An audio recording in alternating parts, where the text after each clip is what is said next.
जय जिजाऊ जय शिवराय। बार्शी तालुक्यातील तमाम मराठा बांधवांचे मनापासून आभार।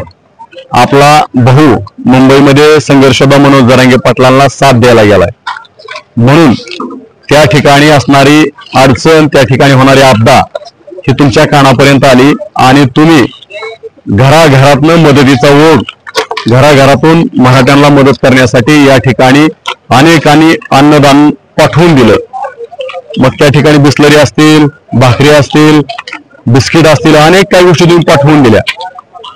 त्याचं मनापासून धन्यवाद। आमच्या लढण्याला या ठिकाणी बळ येते।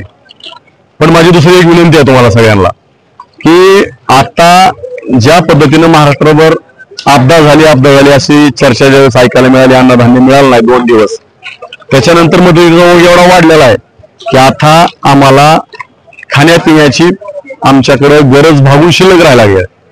आता गरज अन्न पाण्याची नाही, आता गरज आहे पहिल्या टप्प्यामध्ये जे बांधव संघर्षदा मनोज जरांगे पाटलांना उपोषणासाठी बसवण्यासाठी आले होते, त्या ठिकाणी पोहोचवण्यासाठी आले होते, ते बांधव बरेचसे माघारी गेलेत।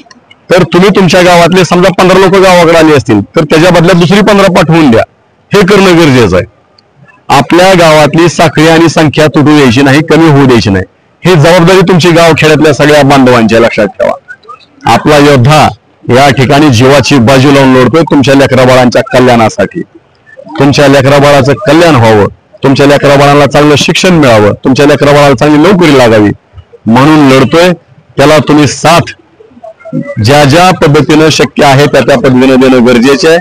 म्हणूनच तुम्ही अन्नधान्य या ठिकाणी पाठवून दिलं जातं। आता अन्नधान्यांच्या गरजेपेक्षा संख्या महत्वाची आहे।